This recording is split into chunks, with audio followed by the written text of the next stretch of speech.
प्रभु की महिमा अपरंपार है। उनकी कथा वर्णन करना, कोई अगर महाराज कहता होगा, कितना भी बड़ा महाराज होने दो, वो अगर कहता होगा कि मैं भगवान की महिमा गा सकता हूँ, तो बिल्कुल गलत है। भगवान का गुणगान कोई नहीं कर सकता पूरी तरह से 100%, क्योंकि हम तो एक छोटे से सेवक है भगवान के। हम उनके सामने क्या बोलेंगे? थोड़ी सी भगवान की कथा बता देते हैं और लोग उससे लाभ उठाते हैं। अगर मामा की बात आती है तो कौन से मामा याद आते हैं? दो मामा। कौन? कंस मामा और शकुनी मामा। वो काहे के लिए? अच्छे के लिए आते? हरट बेकार है बिल्कुल। अच्छे के लिए आते का?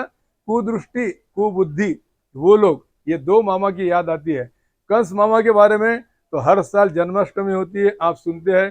कंस मामा नीचे है, भगवान ऊपर से कूदे, उसकी छाती पर बैठे, एक मुष्टि प्रहार किया, उसके मुंह से खून निकलने लग गया, कंस मर गया। उसके दोनों पैर घसीटे कृष्ण भगवान ने और रंगमंच में पूरा घुमाए और भगवान की जय जयकार होने लगी। ये कंस मामा।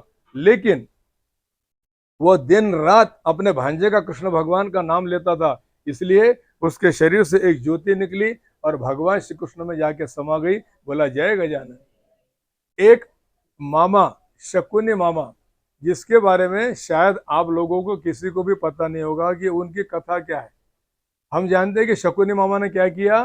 दुर्योधन, कंस का पक्ष, इधर पांडवों को ये किया और कौरवों का पक्ष लिया, वो शकुनी मामा। तो शकुनी मामा क्यों दुश्मन बना? उसकी पैदाइश कैसी हुई? वो बेटा किसका था? ये सब कथा मैं आपको सिर्फ 7 या 8 मिनट में बताता हूँ, क्योंकि उसके बाद में आरती होगी और आरती के बाद में प्रसाद नहीं, महाप्रसाद है, इसलिए वो भी ध्यान रखना पड़ता है। अनेक वाढदिवसही आहे, तोही साजरा करायचा आहे 3-4 मिनिटांमध्ये। शकुनी मामा ये कौन थे? इसके पहले हमें वहां पर जाना होगा, जो भीष्म दादा कौन है। विचित्रवीर्य और भीष्म, ये दोनों भाई। इनके पिता शांतनु, इनकी दो पत्नियां शांतनु की, एक सत्यवती एक गंगा देवी। सत्यवती से हुए सत्यवती से हुए और गंगा देवी से हुए भीष्म दादा, ये दोनों भाई। और इनके जो पुत्र थे उनका नाम था धृतराष्ट्र, जो जन्मतः अंधे थे, नेत्रहीन थे, उनको दिखाई नहीं देता था। तो भीष्म दादा ने सोचा कि मेरा भतीजा है, माझा पुतण्या है, और ये बेचारा अंधा है, इसको पत्नी कौन देगा? इसकी शादी कैसे होगी? तो उन्होंने क्या सोचा कि मैं जाता हूं और इसके लिए विवाह योग्य लड़की देखता हूं, वधू देखता हूं। अब इधर गांधार, गांधारी माहित आहे नाव? सर्वांनी ऐकलं? गांधारी नाव का पडलं? क्योंकि गांधार देश जो अभी अफगानिस्तान में है, अभी क्या कहते हैं उसे? कंधार। तिथं अपहरण झालं होतं ना विमानाचं, कंधार, अभी उसे कंधार कहते हैं, गांधार देश। वहां के राजा सुबाल, उनकी उनकी एक बेटी थी जिसका नाम था गांधारी, दिखने में बहुत सुंदर थी, और एक बेटा था जिसका नाम था शकुनी। ये दोनों उनके पुत्र थे। भीष्म दादा गए और कहने लगे कि मेरा भतीजा है धृतराष्ट्र, जो जन्मतः नेत्रहीन अंधा है, उसके साथ में तुम्हारे बेटी का विवाह करा दो, जो गांधारी बहुत सुंदर है। राजा कहने लगा आप कैसे कहते हो दादा, मैं मेरी बेटी, इतनी सुंदर बेटी, वो अंधे को दे दूं? ऐसे कैसे मैं शादी कर दूं? मैं नहीं करूंगा। तो भीष्म दादा ने कहा कि अगर तू तेरी बेटी का विवाह मेरे भतीजे के साथ में नहीं करता है तो मैं तेरे राज्य पर आक्रमण कर दूंगा, तेरा राज्य छीन लूंगा और तुझे पराजित कर दूंगा।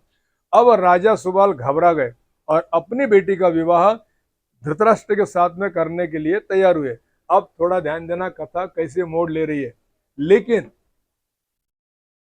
भविष्यकारों ने कहा कि आपकी जो बेटी है जिसका नाम गांधारी है, ये अगर विवाह करती है तो उसका पति कुछ ही दिनों में मर जाएगा।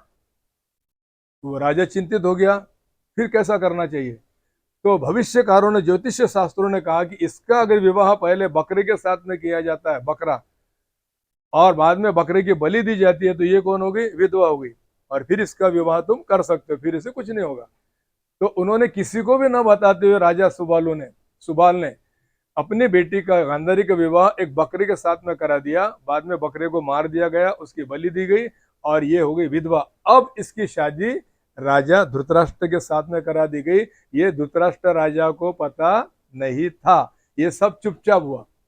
शादी हुई, गांधारी ने देखा कि मेरे पति देख नहीं सकते, तो उसने भी हमेशा के लिए पट्टी बांध दी। और राजा सुबाल, उन्होंने अपनी बेटी पे दी। अब जैसे धृतराष्ट्र को पता चला कि ये इन्होंने मेरे साथ में अत्याचार किया, ये विधवा को मेरे साथ में जोड़ दिया, उसे ये नहीं पता कि बकरे के साथ में विवाह हुआ, उसे ये मालूम भी नहीं था। उसे ये लगा कि इन्होंने ये बेटी, विधवा बेटी मेरे मत्थे मार दी और मेरे साथ में शादी कर दी। इसलिए वो राजा सुबालू की पूरी फैमिली, पूर्ण परिवार, पूर्ण कुटुंब को अपने देश में धृतराष्ट्र लेकर आ गए और एक कैद खाने के अंदर डामुन दिला, अंदर डाल दिया सारे परिवार, पूरे घर के लोग। उसमें शकुनी भी थे और बाकी के भाई लोग और माता पिता।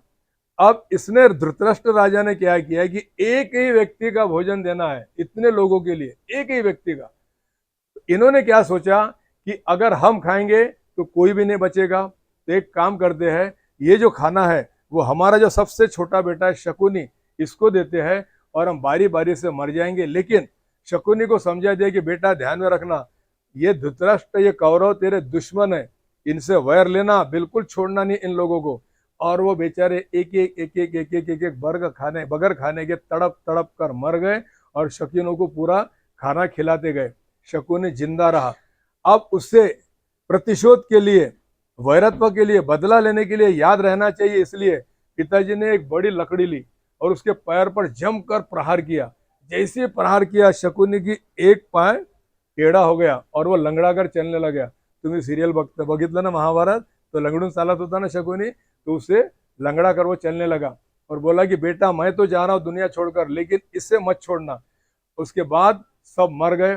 दुर्योधन छली था, कपटी था, उसने आकर दुर्योधन को शकुनी ने समझाया, धृतराष्ट्र को अपना लिया और कौरवों का पक्ष लिया, लेकिन कौरवों को बर्बाद करना उसका ध्येय था।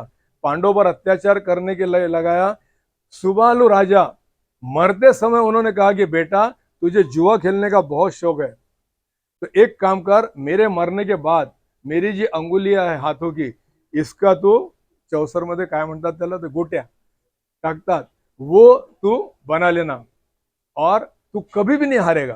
तो मरने के बाद उनकी अंगुली से वो गोटी बनाई और शकुनी जब भी वो वो फांसे जब फेंकता था तो कभी नहीं हारा और उसने इसी का लाभ उठाया, पांडवों को हरा दिया। द्रौपदी का चीरहरण करना चाहा, लेकिन कृष्ण भगवान ने बचा लिया और धीरे धीरे राजा शकुनी ने पूरा का पूरा साफ कर दिया कौरवों को, कोई भी नहीं बचा।